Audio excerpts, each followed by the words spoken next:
Hello and नमस्ते सबको। आज हमारी वीडियो का टॉपिक है कि व्हाट टू डू आफ्टर 10।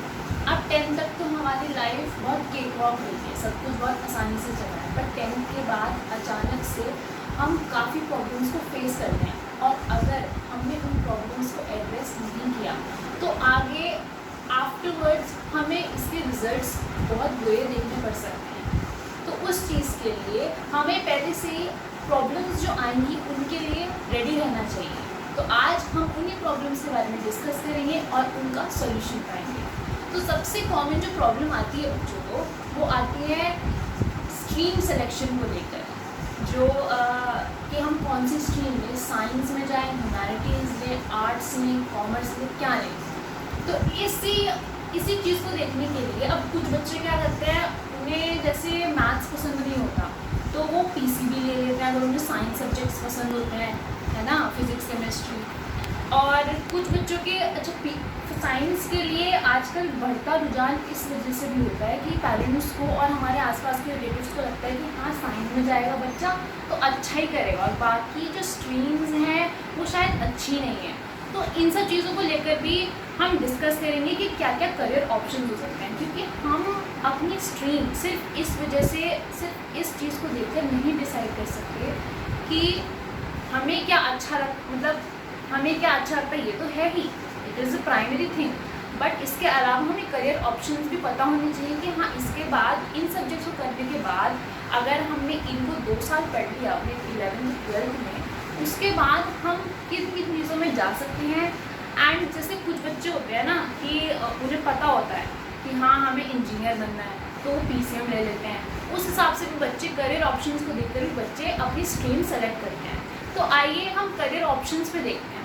अच्छा, इससे पहले करियर ऑप्शन के पहले मैं एक चीज़ ज़रूर बताना चाहूँगी कि आप जो भी लें ऐसा सब्जेक्ट लें, ऐसी स्ट्रीम चुनें जिसमें आपका इंटरेस्ट हो, क्योंकि अगर आपका किसी सब्जेक्ट की तरफ इंटरेस्ट ही नहीं होगा तो क्या होगा, शुरू में तो प्रेशर में आके, स्ट्रेस में आके कि हाँ हमें मार्क्स स्कोर करने हैं, मार्क्स के लिए पढ़ते जाओगे, बट आफ्टरवर्ड्स आपको ये रियलाइज़ होगा कि आप रॉन्ग पाथ पे चल रहे हो और फिर आपका इंटरेस्ट, आपको पता चलेगा कि हमारा है इसमें इंटरेस्ट, और आपके ऑटोमेटिकली आपके जो मार्क्स हैं वो डिक्रीज़ होने लग जाएंगे, आप दूसरों से पीछे होने लग जाओगे। तो हमें वही चीज़ करनी चाहिए जो हमें पसंद है, ना कि दूसरे जो कह रहे हैं उनके प्रेशर में आकर करनी चाहिए चीज़, ठीक है।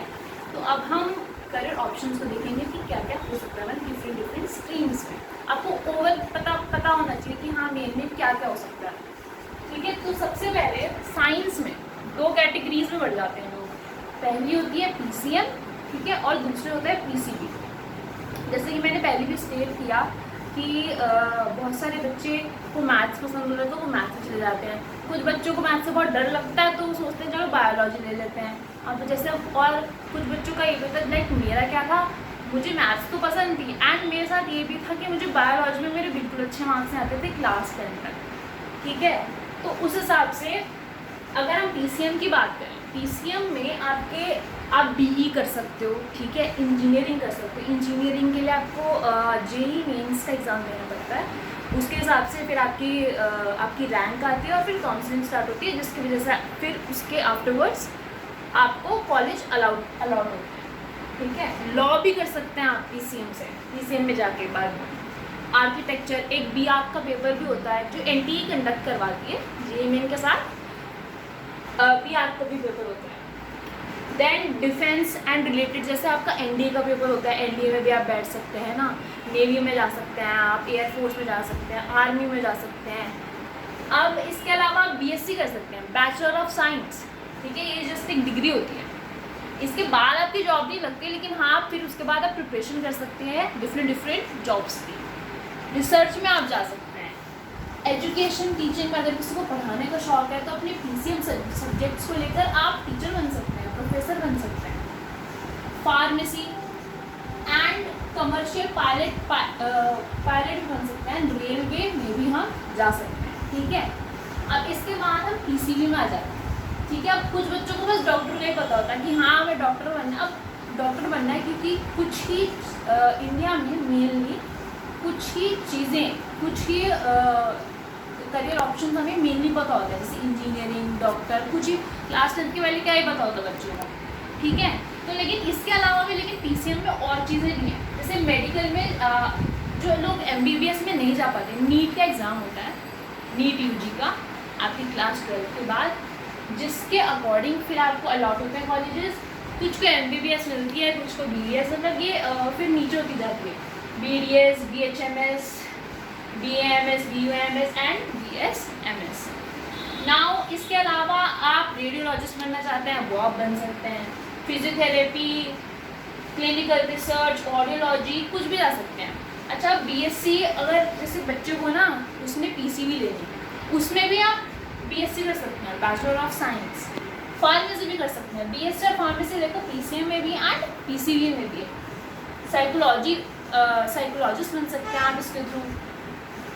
अब आ जाते हैं हम आर्ट्स में। ये तो हमारी साइंस की बात हो गई। अब जो साइंस रिलेटेड स्ट्रीम है उनके बारे में बात कर लेते हैं। आर्ट्स में क्या है, बैचलर ऑफ आर्ट्स कर सकते हैं, बैचलर ऑफ फाइन आर्ट्स कर सकते हैं, किसी को ड्राइंग में इंटरेस्ट है तो फाइन आर्ट्स में कर सकता है। बैचलर ऑफ चार्टर्ड अकाउंटेंट, जिसको CA, जैसे आजकल बोलते हैं CA को बहुत पैसा मिलता है, तो आप BCA भी कर सकते हैं, बहुत रिस्पेक्ट होती है CA की सोसाइटी में। BHM होटल मैनेजमेंट का कोर्स होता है, आप उसको भी परस्यू कर सकते हैं। टूरिज़्म में भी बहुत पैसा कमाते हैं, ऐसा नहीं है टूरिज़्म कोई ख़राब चीज़ है, नहीं, टूरिज़्म में भी आप बहुत पैसा कमा सकते हैं। BGMC एनिमेशन, जो एनिमेशन जैसे आप देखते हैं वीडियोस में, मेरे से ज़्यादा तो आपको ही पता होगा, आजकल आप YouTube में देख लो, कहीं भी देख लो, एनिमेशन का बहुत दौर चल रहा है, तो एनिमेशन वाले सकते हैं। अच्छा, UPSC, कुछ बच्चे बोलते हैं वैसे तो UPSC में किसी भी स्ट्रीम से जा सकते हो आप, कोई भी सब्जेक्ट आप चूज़ कर सकते हो। बट अगर आप आर्ट्स से करते हो, आर्ट्स सब्जेक्ट्स को लेकर UPSC करते हो, देन आपके लिए रोड बहुत ईजी हो जाती है। तो इस वजह से मैंने आर्ट्स में UPSC डाल रखा है, वरना UPSC आप किसी भी सब्जेक्ट से कर सकते हो। अब आ जाते हैं कॉमर्स में, जिसमें CA है, आप CS बन सकते हो, कंपनी सेक्रेटरी। B.कॉमर्स कर सकते हो, ठीक है। CMA cost and management accountant, BBA and B.Com LLB। अच्छा, LLB लॉ का जो पेपर होता है ना, दैट लॉ के लिए LLB करते हैं, है ना। बट आप कॉमर्स से भी LLB में जा सकते हो। तो ये थे आपके मेन करियर ऑप्शंस। अब अपार्ट फ्रॉम करियर ऑप्शंस भी बच्चे काफ़ी चीज़ें जो मैंने नोटिस करी है, जो मैंने गलतियाँ की थी या मैंने अपने दोस्तों से देखा, जो ऑब्जर्व किया कि क्या क्या चीज़ें लोग फेस करते हैं। जैसे हम आफ्टर 10th 11th जब आती है हमारी, तो स्पेशली साइंस स्टूडेंट्स के लिए ये कि सिलेबस हमारा अचानक से बहुत फास्ट हो जाता है, उसको हम टैकल नहीं कर पाते, हमें अपने मेथड्स चेंज करने पड़ते हैं। कुछ बच्चे क्या होते हैं, क्लास 10 तक रट्टा लगाते उनकी नैया पार हो जाती है, बट 11th में आपको प्रैक्टिकली साउंड करना पड़ता है, आपको प्रैक्टिकल लर्निंग करनी पड़ती है, फिर ही आप मार्क्स अपने ऑब्टेन कर पाओगे। तो इस चीज़ का आपको ध्यान रखना है। कुछ बच्चे, जैसे मैं गई थी, मुझे अभी तक याद है, क्लास 10th के बाद जैसे ही मैं 11th में प्रमोट हुई थी, मेरी फर्स्ट क्लास थी, मतलब फर्स्ट डे जब मैं गई थी, तो मैंने नोटिस करा कि बच्चे पहले से उन्हें नॉलेज है क्लास 11th के सिलेबस की, क्योंकि वो पहले से ही कोचिंग्स में अनरोल्ड होंगे, है ना, कोचिंग ले लेते हैं। जो आजकल बहुत बड़ी बड़ी कोचिंग खुली हुई हैं, बहुत पहले से ही बच्चे कोचिंग लेने लगते हैं फॉर JEE मेंस, अगर उन्हें इंजीनियरिंग में जाना है, मेडिकल में जाना है, तो पहले से उन्हें पता होता है। तो इस चीज़ के लिए आप ही रेडी रहें। एंड इसके अलावा क्लास 10 के बाद आप एक और चीज़ नोटिस करेंगे कि कुछ बच्चे बैड कंपनी में इंडल्ज हो जाते हैं, वो हमें नहीं होना है, ठीक है। हमें बैड फ्रेंड्स के पास नहीं जाना है, हमें खुद अपनी प्रोग्रेस पर फोकस करना है, ठीक है।